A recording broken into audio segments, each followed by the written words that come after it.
Bill Maher is back with another amazing political idea. You see, Joe Biden is having some trouble. His polling isn't going so well, so Bill Maher has a solution. It's not so much about Joe Biden, it's not about the positions he's taken, it's not about reassuring, like young voters or black voters that he's on their side. It's just get rid of the vice president, yeet her off the ship of state and replace her, and that's where the idea really gets spicy. Or stupid. He says, I know it's crazy to think that Nikki Haley, could run with Biden, but that's my dream, a unity ticket. And then he would, I think, definitely win. He went on to concede that Haley has made some crazy comments, including notably her observation that America has never been a racist country. I think he's letting her off easy for refusing to admit for a long time that slavery had something to do with the Civil War, but that's his dream. And it wouldn't just be a Democratic administration with a Republican vice president. He also wants Mitt Romney to be Biden's Secretary of State. So weird that Bill Maher thinks more conservatives should be in positions of power even if the Democrats win. What do you think? No, it's so awful. I mean, but it speaks to, I don't know. It speaks to, I think, where the exact same impetus that I think a lot of Democrats have, which is run to the center, run to the center. And I'm sure Republicans, I don't think you're gonna knock Kamala Harris off the ticket, but I'm sure a lot of centrist Republicans, Koch brothers and whatnot, think that, and maybe even, the third way, whatever party, what's the no labels party. No labels, yeah. They probably want Nikki Haley to be a third party candidate. Maybe Biden also, I don't know. It's gross to me, but again, it's just proof that Bill Maher is a conservative. He's a total conservative and he runs to the right on everything. And I can't believe he was ever calling himself a liberal at any point. Before we continue with the story, we depend on members to keep on going. Don't wait, click join now on YouTube. Yeah, I get that he likes weed or whatever. That's not an ideology. That's not a full value system. It's weird. I'll also remind everyone, okay, yes, centrist Democrats have fetishized the perfect centrist play ever. In this particular case, it's not just that he wants Kamala Harris to be thrown aside, which I think a lot of Democrats, not necessarily me, but a lot of Democrats would have a problem with that. Joe Biden is 128 years old.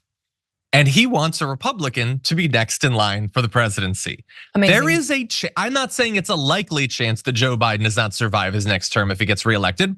But what is it? It's gotta be 15%. And so the Republicans win if Trump wins, and the Republicans maybe win even if Biden wins. What an amazing political strategy. No, exactly. And look, Nikki Haley is she's to the left, I guess, of Ron DeSantis a little bit, but no, her politics are neoconservative trash. She's a total war hawk. She would like to do a federal ban on abortion rights, but says she can't actually pass it. She's a corporatist. Again, Nikki Haley is she's a through and through Republican. And no, absolutely terrible idea. Did you go to the woman of color? She's a woman of color though. That line. Oh yeah, okay, let's go. So yeah. Tara Palmieri was on the panel and said, you would literally destroy the Democratic base, take off the first African-American vice president off the ticket. Maher replied, she's a woman of color. Palmieri said, but black women are the core of the Democratic Party. They're interchangeable, okay. John. Exactly, it's the same thing. What's the difference? Ideology is irrelevant, I guess. Positions are irrelevant. Yeah, look, he's very old. And he's very wealthy, and he has been wealthy for many, many decades. That, at the end of the day, is the most important thing. And I'm not even saying that this is actually a shadow plot to get a Republican in to do more tax cuts for the wealthy or whatever. I do think they fetishize this concept, this idea that we can go back to a more reasonable time, and what, maybe it means that Nikki Haley, a person who's perfectly willing to demonize the LGBTQ community, is a heartbeat away from the presidency. What do I care? I'm not a part of that group. There's all these things that those who have this fetish are willing to set on fire because they're not in the flames. Their money and their ideology, the nice little happy feelings about unity that are the only thing they truly care about are always gonna be protected. Bill Maher is gonna be fine whether Biden wins or Trump wins. And so whenever it's election time and you hear people saying, hey, let's do a really crazy, dangerous thing, always ask the follow-up question, are you gonna be perfectly fine no matter what happens? Because not everybody you're trying to persuade will be. Reminds me of 2016 and 2020, actually. Anyway, any other thoughts?